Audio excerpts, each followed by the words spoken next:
Hey, what's going on, everybody? It's Adam Manis, Creative Content Manager here with Open Studio Network. Just wanted to share this blog post today. We're going to do a little demo here in Soundslice, which is the notation system that we use in our enhanced lessons to sort of show you what's being played as it goes along. I'm going to use a lesson today from our new course, the Rhythm Section Fundamentals, which is an exciting new course because it has so much to do with Soundslice here. This is a performance lesson featuring vocalist Aaron Bodie. And we got Peter on piano, Hutch on the drums, and Ruben Rogers on the bass. So straight away, here are the four stanzas. We have Aaron's up top, the voice. We have piano right and left hand. That's right, pianists. We got the left hand for you, so you can see Peter's left hand voicings. And we have Ruben's bass line. So we'll just start from the top. Down here in the toolbar, we have, of course, the play icon. So let's get it going.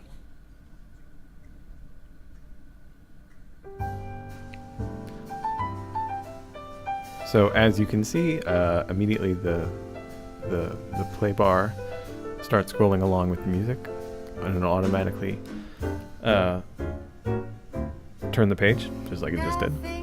And then let's get right to it. So down here in the play bar, we have the playback speed. It's set at 100, which is real time, and you can take that down without losing pitch, which is very, very helpful.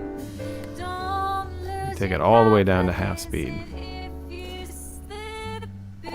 Now half speed is very slow and it can be useful, but it also is not the best sound quality. So when I work in a slower speed here, I usually work in 75%. I find it gives me plenty of time and I can actually hear everything pretty clearly. And if you're sort of skimming through lessons, you can go all the way up to 125%. Which makes everybody sound like insanely technical players, which they are anyway, but it even enhances that, which can be fun. And again, keeping the pitch. Now here's a navigation bar. You can navigate through here, scrolling through, obviously to get the minutes. You could also navigate up on the music itself. If you click anywhere, it'll take that playback line to wherever you're going and navigate that way. So just to the right here, in this video play icon, we have a few different views. Right now it's set at studio view, which is multiple camera angles and overview of everything. But we can set it for just the drums. Check this out. Got an overhead hutch. Got the hutch foot cam, which is pretty insanely cool. Here we've got bass, some nice shots of Ruben, and then some nice stuff of Peter too. Left hand, right hand, overhead. All pretty cool. Then we have the synthetic up here too. This is one of those features where I don't know why anybody would want to use it, but I'm sure someone would come up with some kind of reason. It's just the MIDI of the actual notation. That's not very happening. But I mean, what he's playing is happening, but the way this computer's playing is not very happening. Let's go back to the humans. That's better. So down here, this is a very cool feature that you might not know about, but you have the piano keyboard.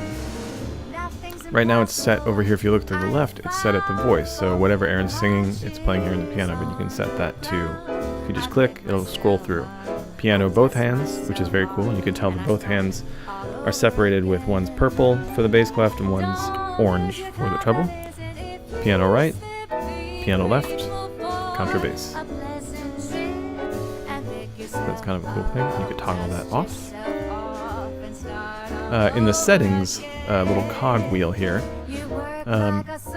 we have the sort of a zoom in, zoom out feature for the notation. You can make it smaller or larger. Kind of like it actually, a little bit smaller with all these lines.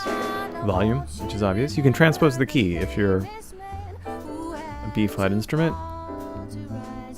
See what Peter's playing in your key. Synth metronome. I don't think that actually does anything with the way we're using it. So there's that. in the settings bar. Now, one thing that I think is probably a little bit harder to find for our users is this line in here. And this line does a couple of different things. So I'm going to back it up here just a little bit to the middle of it. So if you go all the way next to the video and you see these two arrows facing away from each other, you can change the ratio between the notation and the video, and it's actually very cool and it's very smooth. You can go back. Of course, as I say, it's smooth. It lags. So there's that. So you can get as much or little notation or video as you want, really. It does have a limit. If you want to see more of the music, less of the video, or vice versa. And then here, so these icons, this can be a very cool feature. So let's say, I'm going to stop it here so we can see things clearly. So now we're at the piano solo. Let's say we just want to see what the right hand of the piano is doing. Up here we have, excuse me, by each stanza we have the instrument that correlates. So here's the voice. If we click on the voice, we have some options. We can turn on and off the lyrics, which I'll see, which if we go up to the lyrics, you can see those are turned on and off with a toggle. And we can also just turn off completely the notation itself. So the voice, we can toggle that voice notation off. Then we close this right up here.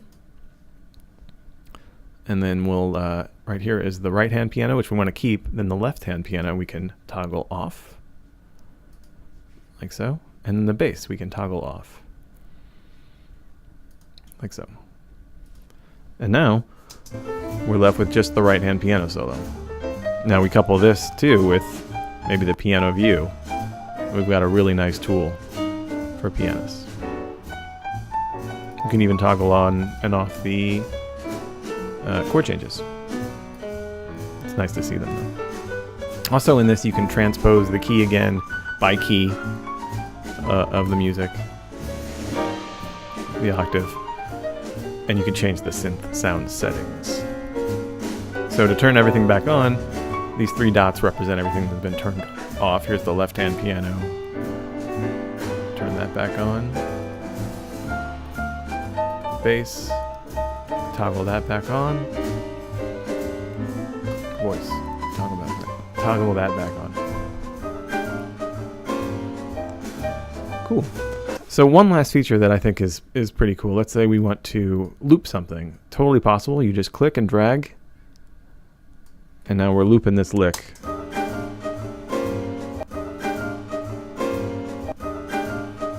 can really hear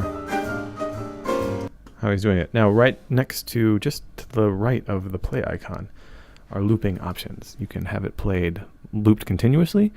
You can have it played just once. And then it stops. You can play it with a count in. Really nice for practicing hard passages to get that little count in. One more time.